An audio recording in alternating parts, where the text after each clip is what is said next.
Why would you ever push that Bris Amazon crap? Come on, man, you might have got a good one, but everybody knows they have seam problems with their glue. I don't even know why you're bothering mentioning Saturn. They're all made in China. Boats to go can't even get them in to sell them. It's all junk, man. Get with it. Stryker, you gotta be kidding me. The transoms are known to not adhere to the back of the boat. Overpriced. Come on, gunslinger, stick with the truth. It's what you're known for. By you bashing on Zodiac means you know nothing about inflatable boats. Don't you know that all boats leak, and the good ones are supposed to leak? What? All right, let's do a video.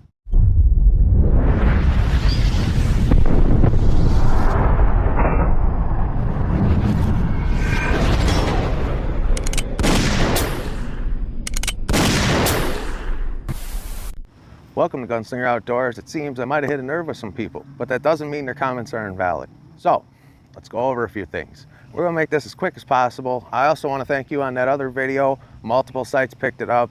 It worked out great. So let's get right into it. I have heard multiple times that Bris does have gluing problems, but from what I understand, Saturn, Bris, all are heat welded now. I don't know about the gluing on the transoms.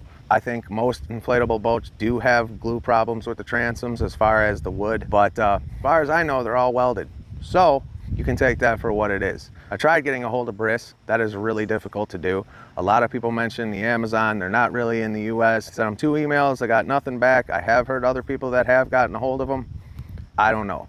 Another thing that was not mentioned, which a lot of people wanted me to mention, I guess, is Bris does make a heavy duty 12.5, and the 14 foot is also thicker than the 10.8. So for all of you that had an issue, there you go, I said it.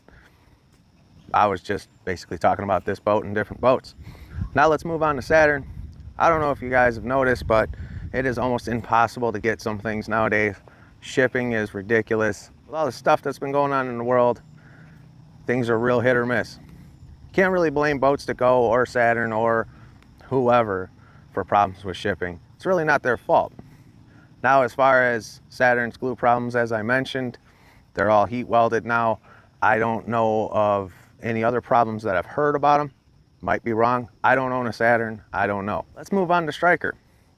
Stryker, perfect example. I shoot them an email or a message. I don't remember what it was. I shot them a message, and probably within a couple of hours, they got right back to me. They said in 2018, they changed the transoms.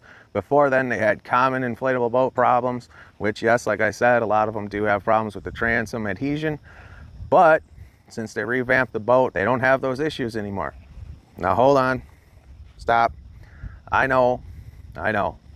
That's a company saying that. And that brings up another point I really want, and this goes out to the manufacturers and companies that make certain products pretty much universal. 9 times out of 10, when I get a hold of a company because a viewer or somebody has a question, majority of the time they go, well, why would they get a hold of you? Why wouldn't they just contact us? Okay, I don't care how many videos you make. I don't care how many YouTube videos you make. People will not trust you. They just won't. I know some of you don't like hearing that, but I want you to think to yourself, the last time you called any company, I don't care what it is, you call them up and you say, hey, I'm looking at something. Have they ever once told you that it was a piece of crap? Have they ever said, this is junk, don't buy it? No, the answer is no.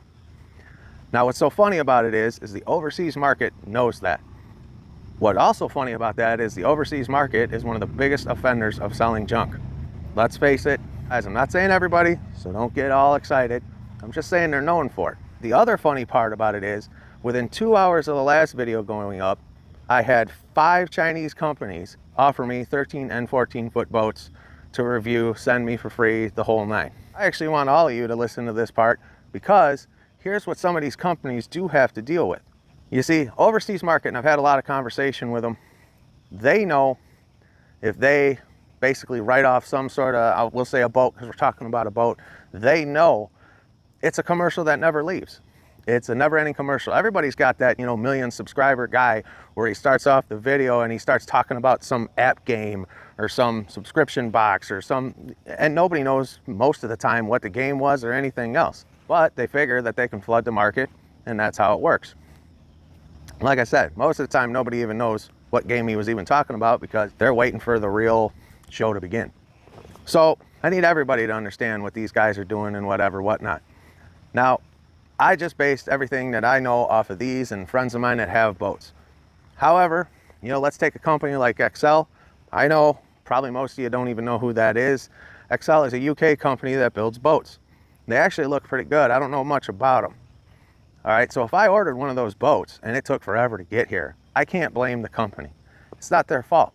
And that goes across the board on any of the outdoor markets. Everything is screwed up. And as far as the Zodiac guy, if you think a boat that's sole purpose is to have air in it to float around should leak, okay. Y'all have a good one. I'm your huckleberry.